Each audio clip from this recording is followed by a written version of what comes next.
Hello everybody, this is my third part of the Innsmouth case. I've only been doing about 35-40 minutes of these. I've just done a lot of talking, so I'm reading all that out. I don't know how, obviously if I just left it on the screen, I think you'd see it okay on the video. But people have different reading speeds, so if, you know, if I read it quickly, go through to the next page, and everybody, you know, people watching haven't seen it, so that's why I'm reading stuff out. But talking constantly for 30 minutes, you know, I'm not used to that. So we just, what have we done? I'd upset the police, ended up in a cell, and I'm in a car now being taken somewhere. Right, it is when the car races down the third cobblestone road that you stop being able to tell how long you've been in the car. You also stop counting the number of bruises you've acquired on this trip. By now, you have also given up trying to get into an upright position. During the ride, you keep bumping into Kate and the dopey surfer guy. He seems to have woken up from his nap by now, and every pothole the car drives over, he enthusiastically shouts, "Party! Woo!" from inside his burlap bag. Your personal, eternal vengeance list has been replaced by a wipe Innsmouth off the face of the earth plan, which seems far more doable and pressing. The car ride seems to go on forever. Simply wait, talk to Kate or talk to Lonnie. I'll talk to Kate. As you lie there, bound, gagged and hooded in the darkness, it occurs to you that this is the perfect opportunity to get to know the woman next to you better. As your gagged bodies roll back and forth on the shaky ride, you ponder what to say to her. Clear your throat, flirt with her, so you're also a private investigator. But it's not really the time to flirt with her, is it? So you're also a private investigator? Yep. Kate enunciates the P very clearly. In your experience, that's never a good sign. And did you manage to find the girl? Did you spend the night with Mrs. Marsh? So no one's going to be inquiring after you either. Well, if she found the girl, she wouldn't still be there, would she?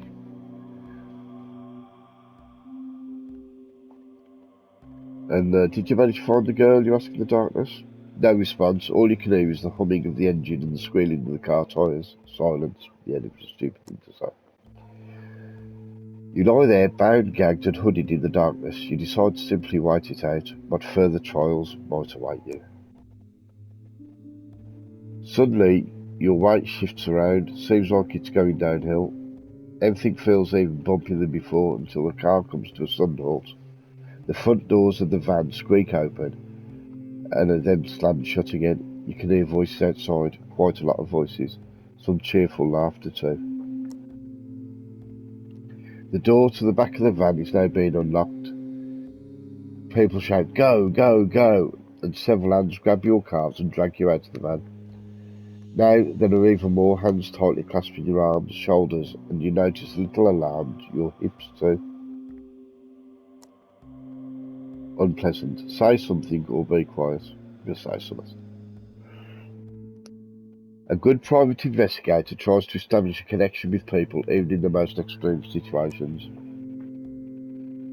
Without being able to look anyone in the eyes, you say, "I'm looking for this girl. Where are you taking to us?" Or mercy. Ooh.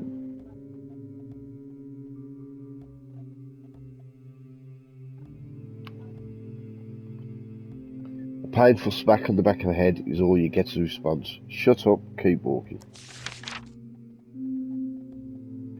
You decide to retain your dignity and wait. Maybe these gentlemen are more keen to talk to you once they've brought you to wherever you're supposed to deliver you. The stress and responsibility of kidnapping, tying up and carting innocent tourists off into the night must be weighing heavy on their shoulders. I don't think they give a shit, to be honest. With a jerk, the hood is pulled off your head.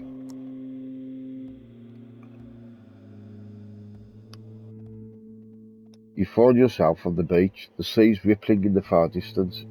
It must be a low tide. You and your fellow captives are surrounded by several sinister-looking men.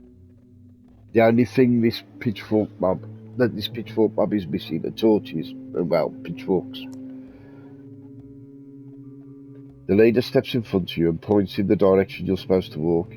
In between a jagged rock formation, you can make out a hidden path that seems to be leading into the inside of a rock cave. Goes down quite steep. Watch your step. You don't want to be impaled by stalagmites. Can't remember which. One's going from the ceiling down, one's going from the floor up, and I can't remember which is which. Stalagmites. You pipe up. What? Stalactites form in the ceiling of caves and point downwards. So what you were referring to are Something hits you in the back of the head. Dagon doesn't like wise guys Sunday stars. You were not too far off with the torches. The villagers distribute old-fashioned oil lamps amongst themselves before you all enter the cave.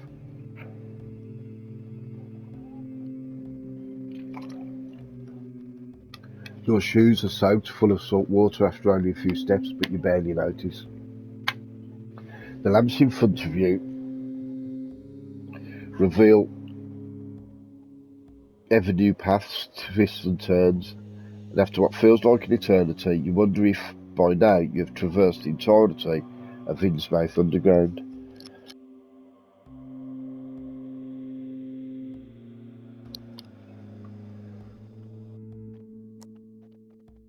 Where might they be taking you? Look over your shoulder or just keep walking. When you look over your shoulder, you're going to see where you've been. But yeah, I might see something. When the path ahead seems to be reasonably level, you risk a look over your shoulder. Two of your kidnappers walk directly behind you. Between them you can see Kate's face in the flickering light of a lamp. Her serious, impenetrable facade has cracked, and you notice visible concern on her face as she stares into the darkness that lies ahead.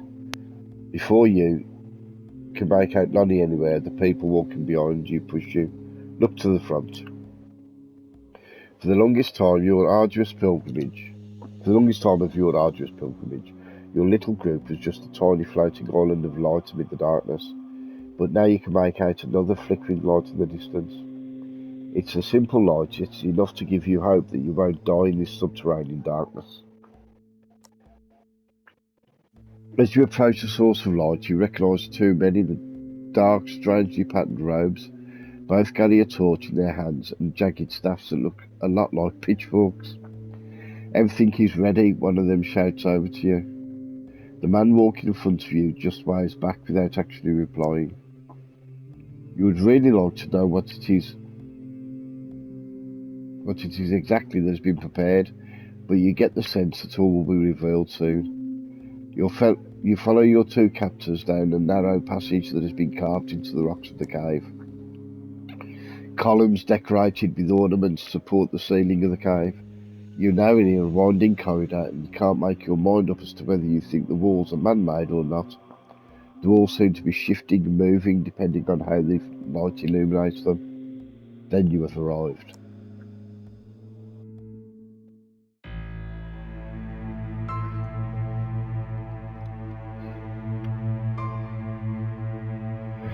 You have arrived at your destination. Your eyes need a moment to adjust to the new environment, which is illuminated by flickering fires. Your group enters a hall in which the ceiling is supported by 4 broad columns. The moment you step through the archway, a lump forms in your throat. There is something in the air that takes your breath away. The smell of death and decay. And bad breath. The origin of the latter is easy to make out. A big mob armed with what else? Torches and pitchforks is waiting to welcome you on the other side of the hall. The blazing fire of the torches gives a tint of hellish nightmare to the whole scene. Only as you walk closer do you realise that in the centre of the hall there's an abyss extending into some unknown depths. So far, your footsteps were the only sound echoing through the place, but now you can make out another sound.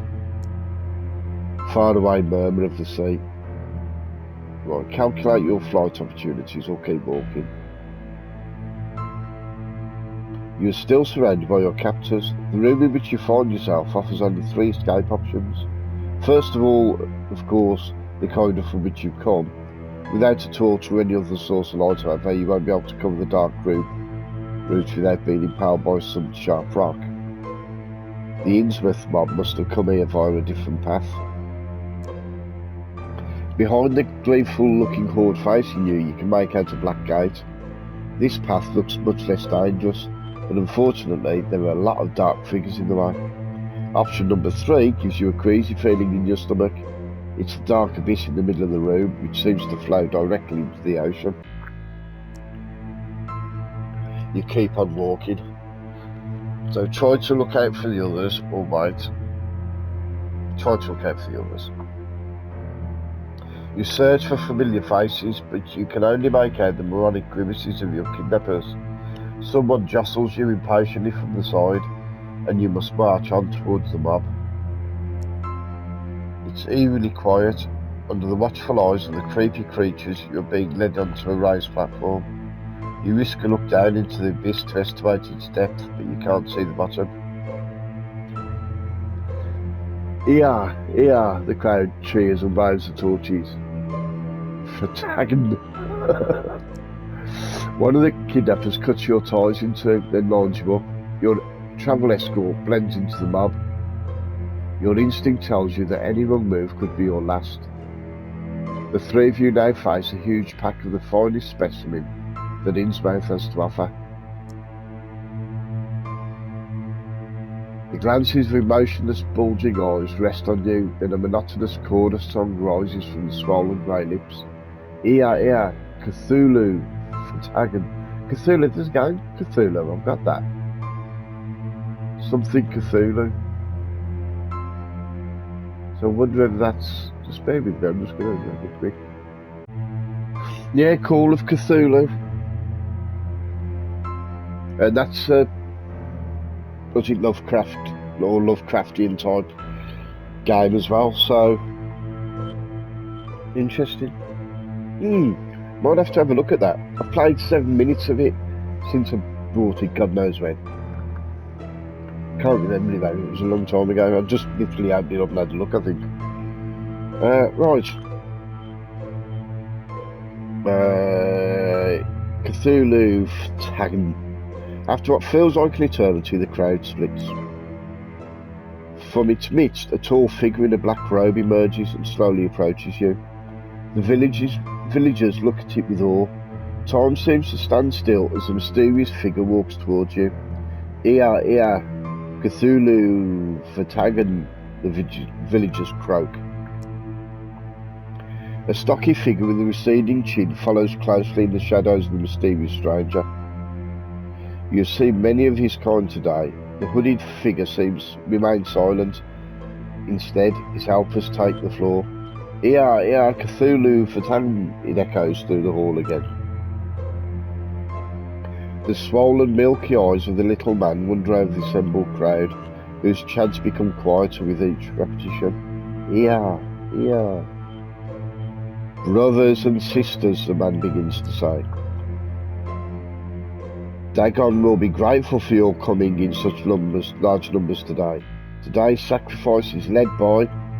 The robe bearer behind him spreads his arms. Gary! Cthulhu! A collective moan comes from the crowd. The robed figure drops his arms limply. His helper looks at him in disquiet, then limps back into the anonymity of the crowd. The hooded man puts his hands on his hips. Seriously, guys? Seriously? He lets the question linger for a bit. Do you think this attitude is helpful when trying to run this show? Do you think I enjoy this? Agree with Gary or keep out of it. That was all. Good moderation is partly dependent on the audience you pipe up. If no one is interested in the subject, even the best speaker in the world cannot succeed. A hesitant murmur goes through the crowd. Gary turns to you and looks at you, fascinated, as if he's just noticed you for the very first time. Thank you, he points at you. Precisely that. He looks over his shoulder towards his congregation. Because if you don't join in, we might as well all go home. From the corner of your eye, you can see the Katie staring at you in disbelief. A few people from the mob roll their eyes, the rest let their heads hang in shame. Sorry, some of them murmur. Suggest that everyone goes home or keep out of it. Yeah, everyone go home, just leave it for tonight, we'll carry on tomorrow. Well, I really wouldn't mind you, Ad. I have to work on Monday. High Priest Gary folds his hands. Nice try, buddy. But we have a deadline tonight. Deadline. Get it? The embarrassed laughter comes from the mob. Chew out one night. See what he says. You say no. They can't be serious. No. One of your captors lightly slaps you around the back of the head. Go berserk or be quiet. Well, I'm just going to sit there. Yeah, let's go berserk. That's enough now. God damn it. Gary takes a step back, raising an arm to protect himself from your outburst. Neither villagers nor your captors are making any effort to stop your anger. From the moment I set foot in this goddamn shithole at the end of the world, I've had nothing but patience for you disgusting mutated scumbags. Then you kidnapped me and dragged me into this stupid grotto, and now to top it all off, you're going to sacrifice me? You point to the abyss. And now you want to chuck me down the dumpster of hell? Gary makes an appeasing gesture and approaches you. Whoa, nobody's been chucked anywhere. This isn't Dunwich, am I right, folks? The villagers giggle at that. No, it's Dagon who decides what's going to happen with you. Okay, let's get it over with. But why? Why? But why? Why are you doing all this? And what's wrong with this guy anyway, you add, and point to a figure half man, half carp. The High Priest folds his hands. I can assure you he have good reason. Excellent reasons even. Only it's impossible to go into detail right now, this very evening. You won't make it easy for them. What is it you get out of doing this Dagon sacrifice routine anyway? The High Priest laughs artificially and then turns around to the mob seeking confirmation. The mob is silent and looks sceptically up to the pedestal. Mouths open, frowns, mouths close again. Any insights? The High Priest is silent, is either getting angry or nervous. It's hard to say which of these should worry you more. Dagon provides us with unending wealth. Give them a serving, or I can't see any proof of that.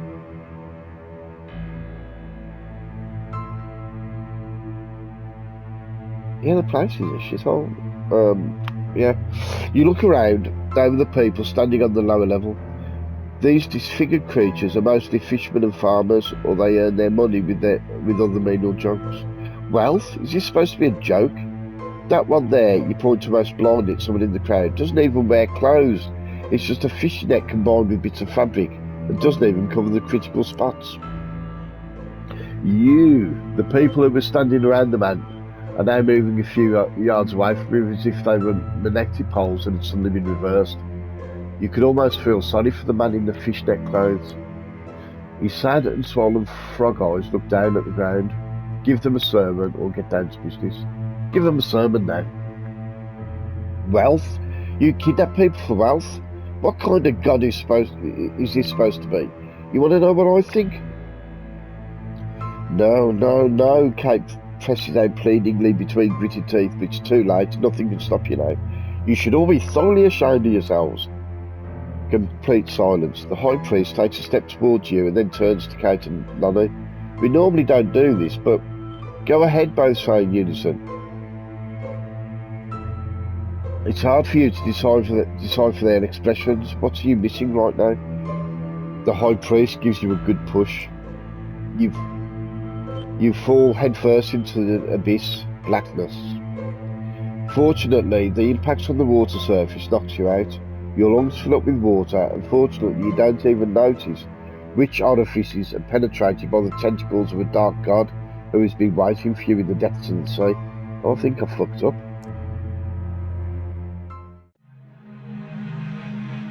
Sinking feeling, you drown. Glug.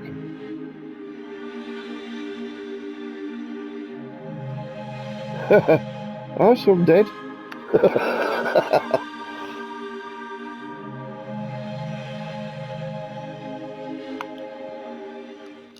Right then.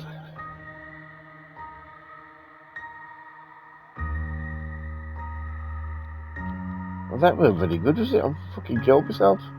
20 minutes. What happens if I click continue? Where does it start from?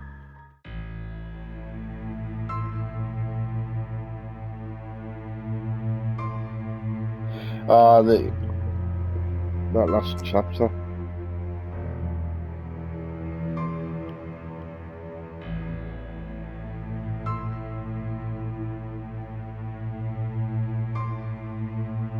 Do I carry it till I don't know whether to start from. No, I'm going to start from the start when I do the next part. There's no point in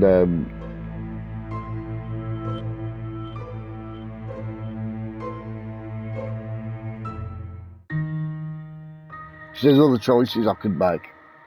So right, that's the end of my first playthrough of the Innsmouth Case, and I totally fucked it up. I might do that Call of Cthulhu. That's tempting. That's tempting. How big is that guy?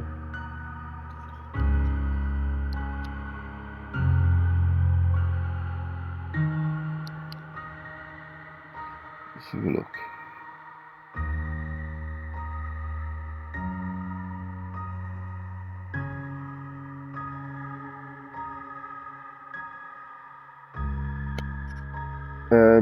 Right, it's saying about 8 hours, completion is 15. So, to be honest, these averages are never accurate. Not to me, anyway. Either I'm bad at games, or people that go on to How Long to Beat are putting down very optimistic what's it on their game time. Based on the H.P. Lovecraft's classic 1926 occult story, this adventure game is really scary, but develops the children in a very slow, plodding way that will appeal only to horror fans. I reckon maybe about 10 hours. Yeah, I might do that. I might continue this on and do a Cthulhu playthrough after this. Well, you'll know anyway if tomorrow a Call of Cthulhu part comes out. Right, I can do that, and then I'll have another go at this. I don't want to replay this straight away. Have a bit of a break and let you watch something else. Right, thanks ever so much for joining me. I hope you've enjoyed it. We will have another go and see if we can avoid getting killed and find the girl. And I'll see you shortly. Have a good day. Take care. Try it a bit.